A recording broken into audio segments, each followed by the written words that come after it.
So, to preface this video, we'll start with, if somehow you have not known yet, the 40th chapter, the anniversary killer for Dead by Daylight's 10th anniversary, is Jason Voorhees, or Jason Universe, since legally they can't use the name Jason Voorhees, I don't think. So, I'm here to explain why I personally think that it was probably the best outcome out of the three main candidates of Jason, Pennywise, and Slender Man.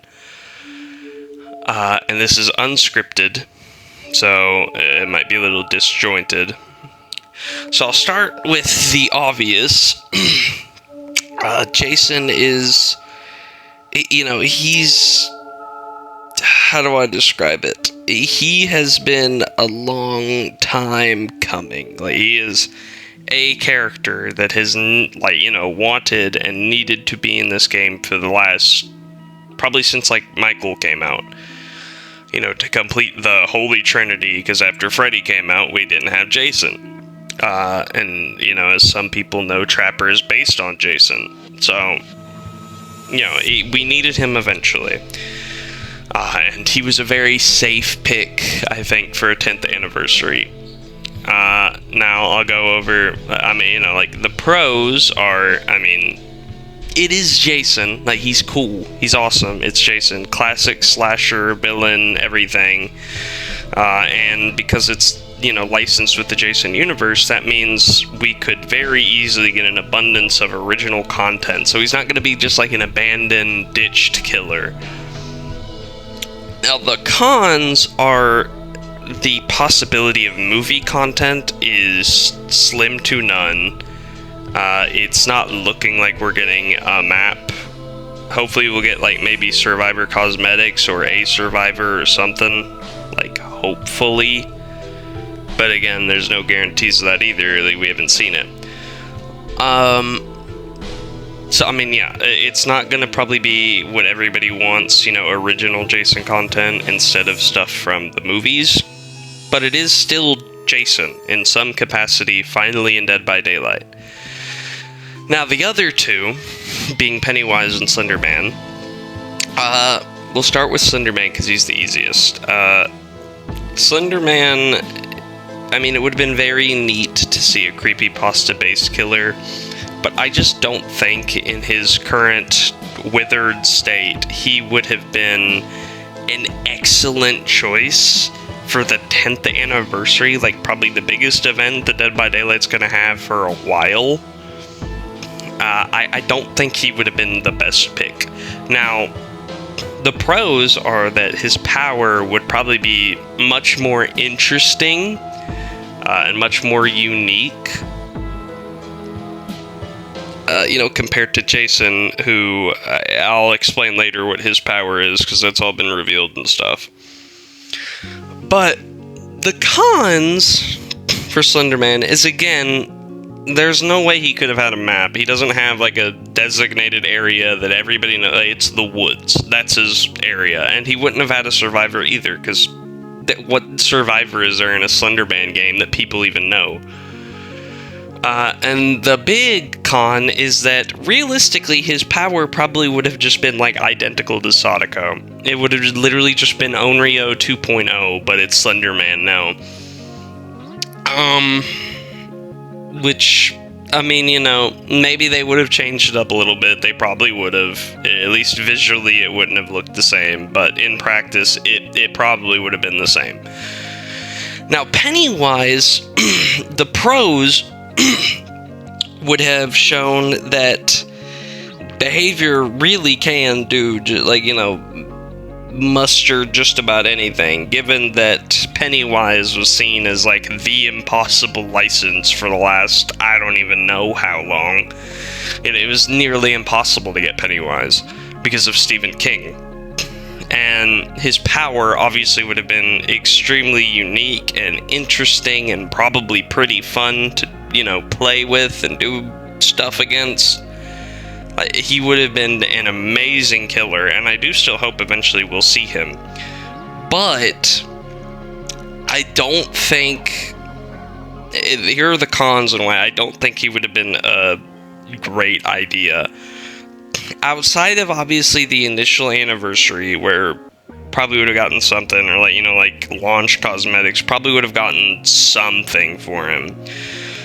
I fear, due to Stephen King's rap with video games, he would have very quickly became an abandoned license. Like Freddy, Michael for a while, Stranger Things even.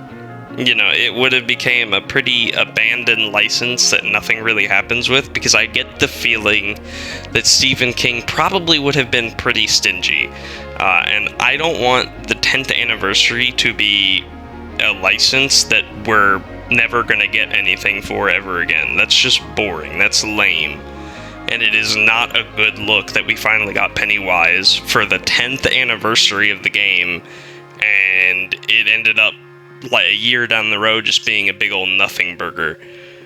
Now, I admit his gameplay probably would have been awesome if he existed and it was him, and it would have been hype, because yeah, that's the Impossible license. But you have to think also in the long term that nothing was probably going to happen really with him, that there was not going to be anything really released, because Stephen King probably would have been stingy, like a la Scott Cawthon. Would have been years down the line before we get anything else.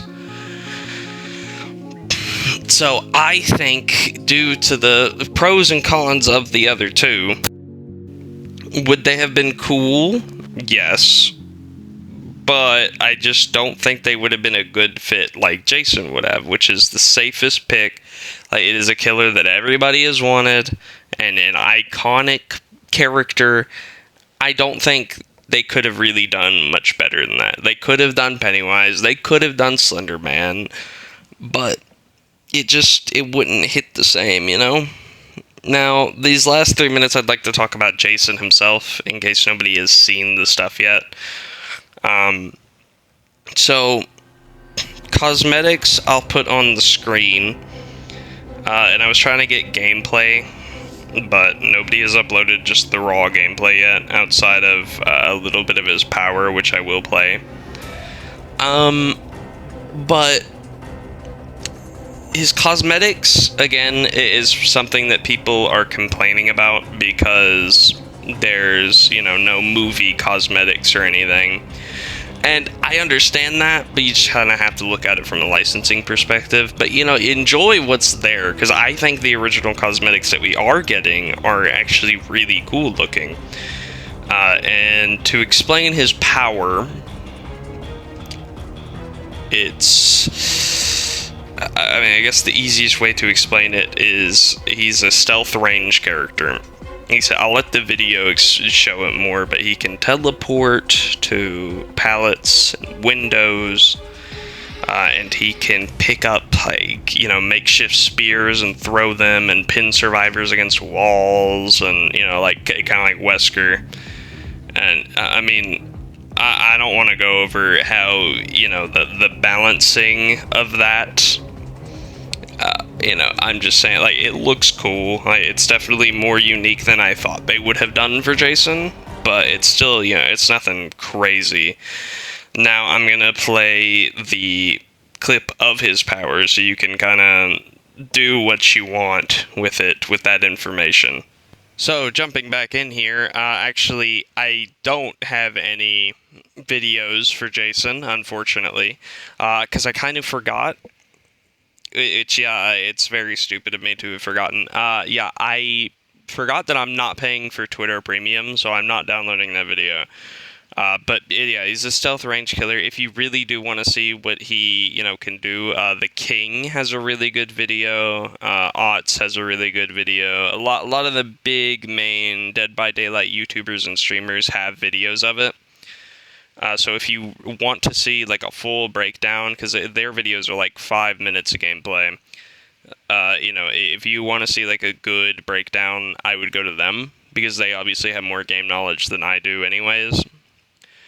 But yeah, so there is still the images of his cosmetics, which I have, and then just some promotional images in case, just to show off what he looks like in case you haven't seen him in game yet.